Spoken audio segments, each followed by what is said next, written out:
안녕하십니까. 학생공감 수학 강사 최예진입니다. 2024년 마석중 2학년 2학기 기말고사 총평 시작해 보도록 하겠습니다. 먼저 체감 난이도입니다. 1을 아주 쉬움, 10을 아주 어려움으로 뒀을 때 한 7 정도에 해당하는 좀 중상위권의 난이도 문제들이 출제된 시험이었다라고 볼 수 있을 것 같습니다. 학생들 이번 시험 범위는요. 여러 가지 사각형, 그리고 도형의 닮음, 그리고 확률 범위였는데요.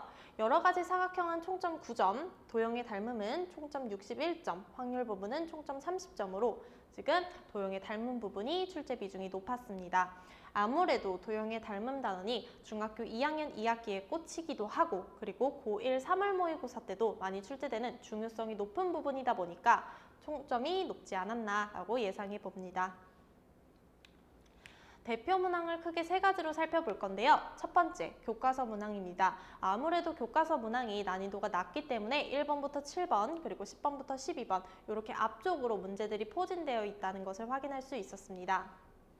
두 번째로는 자체 교재 문항인데요. 학생국감 자체 교재에서 만든 교재에서 나온 문항들이 8번과 9번, 13번, 14번, 22번, 23번에 지금 출제된 것을 확인할 수 있었습니다. 준킬러 문항으로는 20번과 21번 두 문항을 뽑을 수 있었습니다.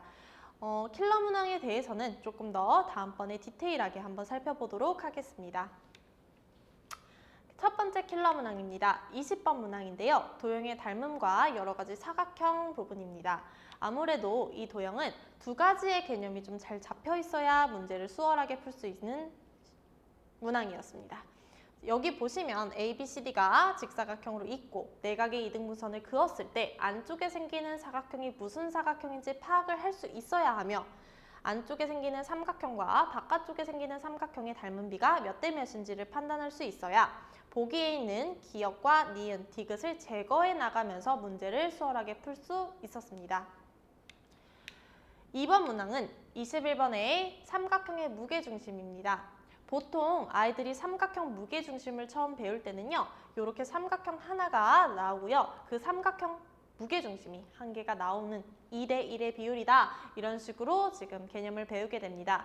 하지만 21번 문제에서는 삼각형이 3개가 등장하게 됩니다. 왼쪽, 오른쪽, 아래 하단 부분에 삼각형이 생기고요. 그 삼각형들의 무게중심 또한 3개가 생겨버리는 겁니다. 이 삼각형 무게중심들을 연결한 둘레의 길이를 물어봤기 때문에 아무래도 학생들이 교과서나 아니면 좀 난이도가 낮은 문제를 풀어봤다라고 하면 충분히 어렵다고 느낄 수 있는 문항이었습니다. 다음으로는 적중 문항인데요. 23번 확률의 계산 문제입니다. 23번 보시면 삼각형이 나와 있으면서 지금 주사위를 굴리는 눈의 수의 한 만큼 지금 P가 이동을 하면서 경우의 수를 찾아야 여기 있는 확률을 구하게 되는 문제인데요. 아무래도 확률 부분이긴 하지만 경우의 수 개념이 잘 잡혀 있어야 이 문제를 수월하게 풀 수 있기 때문에 배점이 높지 않았나라고 생각을 해봅니다. 이 문제는 제가 직전 보강 아이들과 수업하기 전에 한번 풀어봤던 문항인데요. 저희 학원 자체 교재에 딥러닝과 더피날레에 이 문항과 그대로 똑같이 들어가 있고요. 다만 정삼각형이 사각형으로 바뀌어져 있어서 저희 학원 친구들은 수월하게 풀 수 있었을 것 같습니다. 다섯 번째입니다. 해결책인데요. 마석중학교 기말고사를 대비하기 위해서는 첫 번째 1순위 교과서로 봐야 되고요. 2순위 학교 유인물을 중요시 여겨야 됩니다. 세 번째로는 그 다음이 유형 문제집인데요.